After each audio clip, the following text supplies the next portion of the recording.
আব্দুল্লাহ বিন আব্দুর রাজ্জাক দেশ ও জাতি ভবিষ্যৎ প্রজন্মের সন্তানের শিক্ষার জন্য ওয়াকফ হিসেবে আছি, যেখানে ডাকবেন বিনা খরচে ফি সাবিলিল্লাহ সেই মসজিদে উপস্থিত হব, জাতির সাথে ওয়াদাবদ্ধ। কিন্তু টাকার বিনিময়ে জালসা থেকে জালসা করে বেড়াবো, এইটা কখনো দীর্ঘস্থায়ী টেকসই কাজ নয়। এটা হচ্ছে হুজুগে বাঙালি মেলার মতো।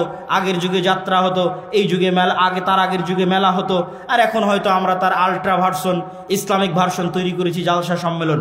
তার মানে জালসা সম্মেলনে যে দিনের কাজ হয় না তা বলি না।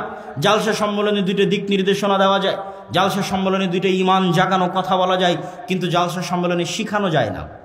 ও 12 বছর সিলেবাসে যা শিখাবে আমি একদিনে 1 ঘন্টায় তা শিখাতে পারবো না। এর জন্য আপনাকে মসজিদে আসতে হবে, আমার ট্রেনিং প্রাপ্ত শিক্ষকের কাছে সিলেবাসের মাধ্যমে আপনাকে নিয়মিত শিখতে হবে। ও 12 বছরে ধর্মবিদ্বেষী যা শিখাবে তার আগেই অ্যান্টিবায়োটিক হিসেবে, ইঞ্জেকশন হিসেবে আপনার সন্তানের অন্তরে দিনের জ্ঞান, কোরআনের জ্ঞান বসিয়ে দেওয়া হবে, যেন শয়তান তাকে পথভ্রষ্ট করতে না পারে ইনশাআল্লাহ। কিন্তু আপনি যদি মসজিদ ভিত্তিক দিন শিক্ষা বাস্তবায়ন না করেন, তাহলে জেনে রাখবেন আপনার সন্তানকে, যে কোনো মুসলমানের সন্তানকে কোরআনের জ্ঞান না দিয়ে, মৌলিক দিনের জ্ঞান না দিয়ে বর্তমান যুগে স্কুলে পাঠানো সরাসরি শয়তানের কাছে পাঠানো। আর আমি যখনই শয়তানের কথা বলি, ইবলিসের কথা বলি, আল্লাহে আল্লাহর কসম, আল্লাহে আল্লাহর কসম, আল্লাহে আল্লাহর কসম, কাল্পনিক কোনো চরিত্রের কথা বলি না। যে ইবলিস পৃথিবীতে বাস করে, যে ইবলিস আদম আলাইহিস সালাতু ওয়াস সালামকে সিজদা করেনি, সরাসরি ওই ইবলিসের কথা বলি। আমি বক্তব্যে বলেছি শরীফ এবং শরীফার গল্প, ট্রান্সজেন্ডারের গল্প ইবলিস স্বয়ং নিজে লিখেছে।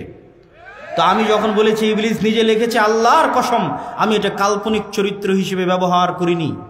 আমি সত্যি সত্যি ওই ইবলিস বুঝিয়েছি যে পৃথিবীতে বাস করে, ওই ইবলিস বুঝিয়েছি যে আদম আলাইহিস সালাতু ওয়াস সালামকে সিজদা করেনি সেই ইবলিস। এই ইবলিসের সবচেয়ে বড় এজেন্ডা হচ্ছে মানুষকে তার স্বাভাবিক মর্যাদা থেকে, স্বাভাবিক মান সম্মান থেকে নিচে নামিয়ে দেওয়া।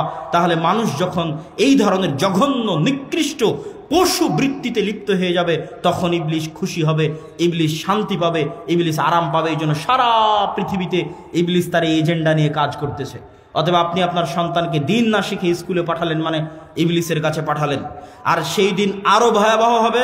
কোন দিন ভয়াবহ হবে? আপনি জার্মানিতে খোঁজ নেন, ফ্রান্সে খোঁজ নেন, যে কোনো প্রবাসী ভাইয়ের কাছে, যে মুসলমানের সন্তান যদি স্কুলে যায়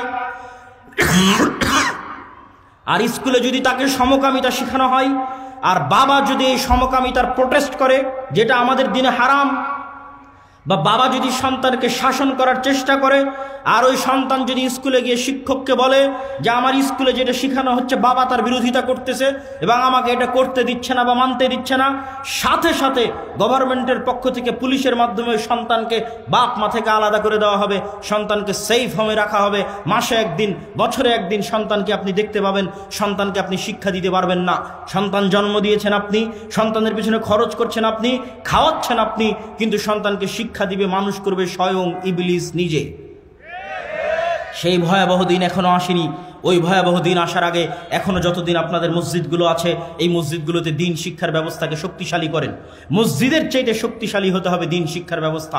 এমনও বহু মসজিদ গেছি আমাদের 157-58 মসজিদের সফরের মধ্যে, যেই মসজিদগুলোতে এসি আছে, টাইলস আছে, সব কিছু আছে, কিন্তু দিন শিক্ষা, কোরআন শিক্ষার ব্যবস্থা নাই। আবার জিজ্ঞেস করলে কমিটি বলে যে অর্থনৈতিক সমস্যা।